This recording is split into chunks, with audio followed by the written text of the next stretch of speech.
안녕하세요. 짱쌤입니다. 간호조무사 시험 준비하시면서 실기에서 관절운동 그림 문제 많이 보셨을 거예요.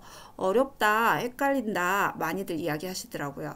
그래서 이번 시간에는 관절운동에 대해서 정리를 해보고 그림을 통해서 완벽하게 학습해 보도록 하겠습니다. 운동에 대해서 먼저 학습해 보도록 할게요. 운동은 종류별로 살펴보시면 능동 운동이 있고 수동 운동이 있죠. 그리고 길이가 변화되는 운동이 있고 힘이 변화되는 운동이 있어서 등장, 등척이라고 분류하실 수 있어요. 등장, 등척은 출제가 잘 되죠. 우리 잘 기억하고 계셔야 될 것 같아요. 등장성은 말 그대로 힘의 크기는 같은데 길이가 변화되는 운동이에요.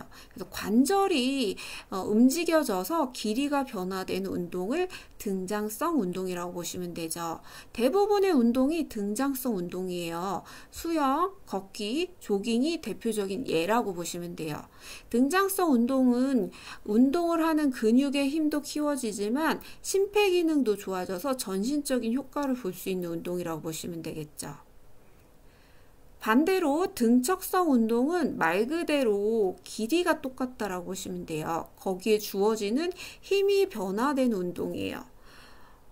관절이 움직여지지 않고 특정 근육에 강화시키는 운동을 등척성 운동이라고 보시면 되겠죠. 그래서 부동으로 있는 견인 환자라든지 석고붕대 대상자에게 등척성 운동이 적절하실 수가 있죠.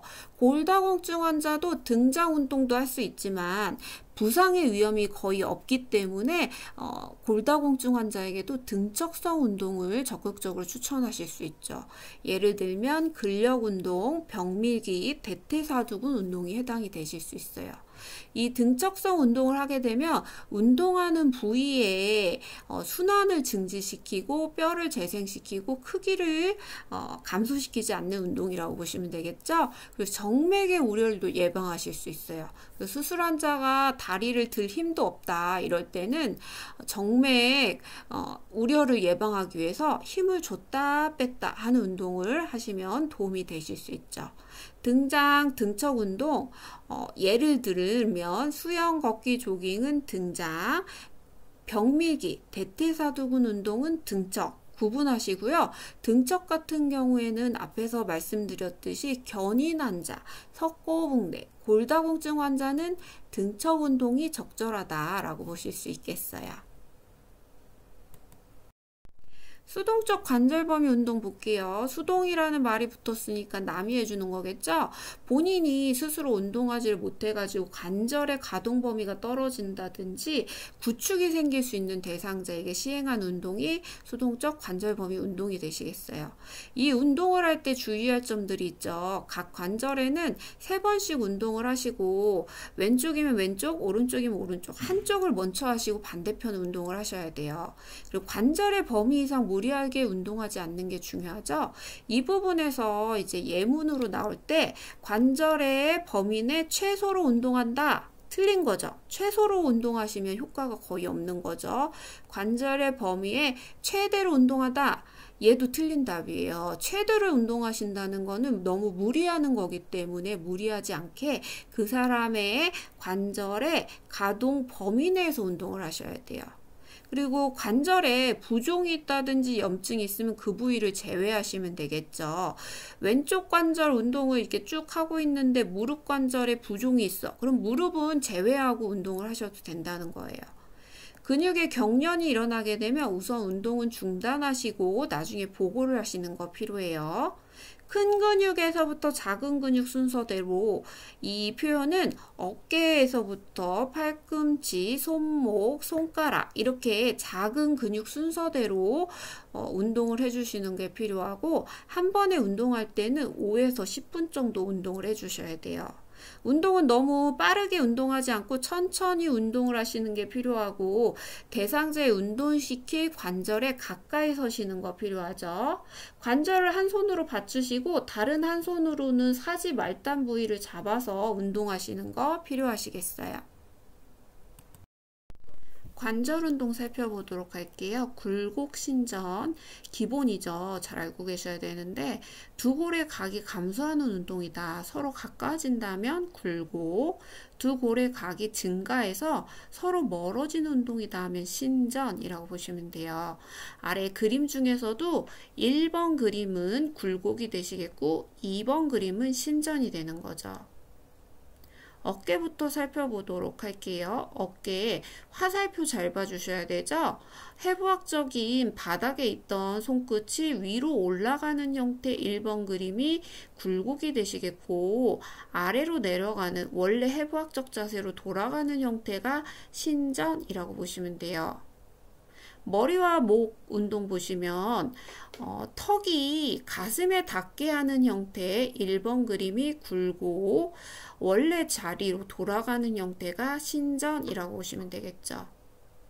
손가락 운동도 보시면 1번 같이 주먹을 쥔 형태가 굴곡, 핀 형태가 신전 2번 그림이 되시겠어요. 엄지손가락은 엄지 자체가 굽어지는 형태 1번 그림이 굴곡, 2번 그림이 신전이 되시겠죠. 고관절에서도 고관절 발끝이 위로 가는 형태가 굴곡 되시겠고요. 발끝이 원래 자리로 돌아가는 형태 신전이라고 보시면 되겠어요. 외전, 내전도 살펴보도록 할게요. 외전은 사지가 인체의 정중선에서 멀어지는 형태를 외전, 가까워지는 것, 외전의 방대는 내전이라고 보시면 되겠죠. 그래서 우리 몸의 가운데에 가까워지는 형태를 내전, 벌어지는 형태를 외전이라고 보시면 되겠죠. 어깨관절 그림 보시면 1번 그림이 외전, 2번 그림이 내전이라고 보시면 되겠죠. 1번 먼저 보시면 굴곡과 헷갈리실 수 있어요. 이거 굴곡 아니야 라고 표현하실 수 있는데 이 상황을 보시면 팔꿈치와 손목을 잡고 안에서 바깥쪽으로 벌리는 운동이라고 보시면 되겠죠. 2번 그림은 반대죠. 바깥쪽에서 안쪽으로 들어가는 형태를 내전이라고 표현하시면 돼요. 손가락 운동도 보시면 손가락에서는 몸의 중심을 이제 세 번째 손가락이라고 보시면 돼요. 세 번째 손가락을 중심으로 모아지는 형태를 내전, 벌어지는 형태를 외전이라고 하시면 되죠. 그래서 1번 그림과 같이 손가락을 쫙 편 상태를 외전, 모아지는 형태 2번 그림은 내전이 되실 수 있어요. 고관절도 살펴보시면 어깨관절과 마찬가지로 정중선에서 벌어지는 형태 1번 그림이 외전, 2번 그림은 내전 그림이 되실 수 있죠. 손목 같은 경우는 엄지를 중심으로 해주시면 돼요. 엄지 쪽으로 손바닥을 돌리는 형태를 외전, 엄지를 새끼손가락 쪽으로 돌리는 형태를 내전이라고 하시면 돼요. 왜 엄지 쪽을 외전이라고 하나요? 라고 표현하실 수 있는데 해부학적인 그림을 생각하시면 돼요. 손바닥이 앞으로 향하게 하는 형태가 해부학적으로 기준이 되는 부분이기 때문에 엄지가 바깥쪽에 있다라고 생각하셔야 돼요. 엄지는 바깥, 외를 뜻하는 형태라고 보시면 되겠고 새끼손가락은 안쪽인 내를 뜻한다라고 보시면 되겠어요. 그래서 엄지 쪽으로 손목을 돌리는 형태를 외전, 새끼손가락 쪽으로 돌리는 형태는 내전이라고 보시면 되겠죠. 외회전, 내회전 살펴보도록 할게요. 외회전, 내회전은 바깥으로 회전시키는 운동을 외회전이라고 보시면 되겠고요. 내회전은 안으로 회전시키는 운동이라고 보시면 돼요. 차렷 자세에서 팔꿈치를 굽혀서 밖으로 회전시키는 게 외회전, 차렷 자세에서 팔꿈치를 굽혀서 안으로 회전시키는 게 내회전이라고 보시면 돼요. 외회전 같은 경우는 팔꿈치를 구부려서 손끝이 위로 향하는 형태를 외회전, 손끝이 아래로 내려가는 형태를 내회전이라고 표현하실 수가 있죠. 외회전, 내회전은 어깨 관절 같은 경우에 1번, 2번 그림에서 보시는 것 같이 굴곡신전하고 헷갈리실 수가 있어요. 굴곡 같은 경우는 어깨 관절에서는 180도가 나오고 외회전, 내회전은 90도 각도가 나와요. 그래서 어깨 운동인데 90도로 굴곡신전 그림 같아. 이때는 외회전, 내회전이구나 기억하셔야겠어요. 위에 옆에 그림과 같이 정면으로 봤을 때도 1번 그림이 외회전, 2번 그림이 내회전이 되실 수가 있죠. 고관절 같은 경우에서도 발끝이 바깥으로 빠지는 1번 그림이 외회전, 2번 그림 같이 발끝이 안으로 모아지는 형태가 내회전이라고 보시면 되겠어요. 우리 말 비슷한 회전 운동도 살펴보시면 회전은 축을 중심으로 좌우로 돌리는 운동이라고 보시면 돼요. 그래서 머리와 목에서 회전 운동이 대표적일 수가 있는데 목이 축이라고 생각하시고 좌우로 돌리는 도리도리 운동이 회전 상태의 관절 운동이라고 보시면 되겠어요. 측방굴곡도 살펴보도록 할게요. 머리와 목의 운동에서 귀가 어깨에 닿게 하는 운동이 측방굴곡이 되실 수가 있겠죠. 90도 각도로 옆으로 내려가실 수 있어요. 과신전 같은 경우는 곧게편 위치에서 지나쳐서 뒤로 구부러지거나 손등 쪽으로 구부러지는 형태를 과신전이라고 보실 수가 있죠. 2번 그림 같은 경우에 고관절 부분에서 과신전이 되실 수가 있고 3번 그림은 머리와 목의 운동에서 과신전, 능동 상태에서 운동하실 수가 있죠. 수동에서는 고개에서 과신전을 하긴 어렵다라고 보시면 되겠어요. 발목 쪽에서는 족배굴곡과 족저굴곡이 있어요. 4번 그림에서 보시는 것 같이 등 쪽으로 굽힌 상태가 족배굴곡이 되시겠고요. 발처짐이 족저굴곡이라고 사용하실 수가 있죠. 발목에서 4번 외번이 있어요. 4번 같은 경우는 발바닥이 안쪽으로 들어가는 형태를 6번 그림인 4번이 되시겠고요.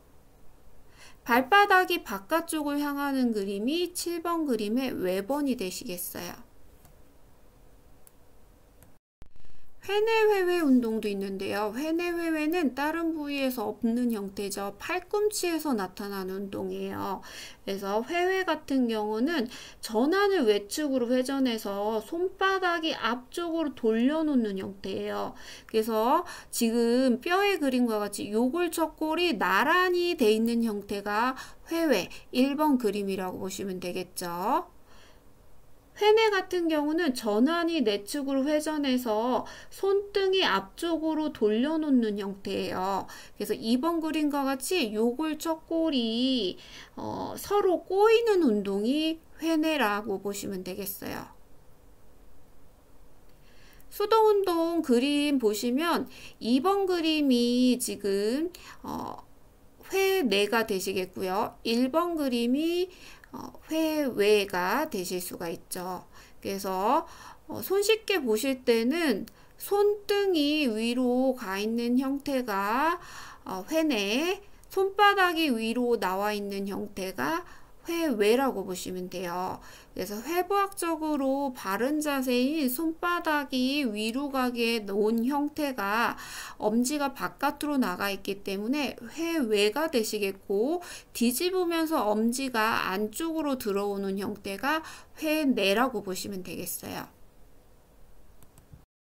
문제도 풀어볼까요? 1번 등척 운동의 종류는 뭐가 있을까요? 벽밀기, 대퇴사두근 운동이 대표적이실 수 있죠. 해당되는 환자라고 하면은 석고붕대, 견인 환자, 골다공증 나오셔야겠어요.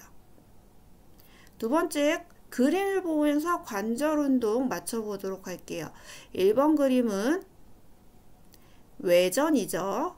2번 그림은 외회전이죠. 3번 그림은 외전이라고 보시면 돼요. 자, 우리 어느 관절의 운동인지도 알고 계셔야 되는데 1번은 고관절의 외전이고 2번은 어깨의 외회전이 되실 수 있어요. 3번은 손목의 외전 운동이라고 보시면 되겠죠. 관절 운동 그림 문제 푸는 팁 먼저 알려드리도록 할게요. 굴곡신전 대 외전 내전이에요. 어깨 관절 같은 경우에 헷갈리실 수 있는데 측면, 옆으로 나온 그림인 경우에는 굴곡신전 중에 하나예요. 손끝이 위로 올라가는 게 굴곡, 아래로 내려가는 게 신전이겠죠? 어깨 관절 정면 그림이 나왔다. 정면 같은 경우는 외전, 내전 중에 하나죠. 화살표가 옆으로 벌어지는 형태가 외전, 아래로 내려오는 화살표가 내전이 되시는 거죠. 100%예요. 옆으로 바라본 그림 굴곡신전, 정면으로 나온 그림 외전, 내전 하시면 되겠죠. 두 번째 팁, 굴곡 대 신전이에요. 굴곡 신전 헷갈리시는 분들도 있을 수 있는데 모든 관절에서 앞쪽으로 나오는 형태는 굴곡이고 뒤로 신체 뒤로 가는 형태가 신전이라고 보시면 돼요. 이때 무릎 관절은 제외예요. 무릎을 제외하고 앞쪽으로 올라가는 것 굴곡, 뒤쪽으로 가는 것 신전 해주시면 되겠어요. 세 번째 팁, 회외회내 외전, 내전, 손목에서 헷갈리실 수 있어요. 해부학적 그림을 먼저 보세요. 엄지가 바깥쪽으로 나가 있는 형태의 손바닥이 정면을 향하는 형태가 해부학적 그림이죠. 그래서 엄지가 바깥쪽, 몸의 중심의 바깥쪽에 있기 때문에 외가 되실 수가 있고, 손등이 위로 가는 형태는 엄지가 안쪽으로 들어왔기 때문에 회내라고 표현하시면 돼요. 손목 운동에서도 마찬가지로 엄지가 바깥쪽으로 나가는 형태가 외전이 되실 수가 있고, 엄지가 우리 몸의 중심으로 들어오는 형태가 내전이라고 표현하실 수 있어요. 자, 해부학적 자세가 모든 관절의 운동의 기준이 된다. 기억해 주셔야 돼요.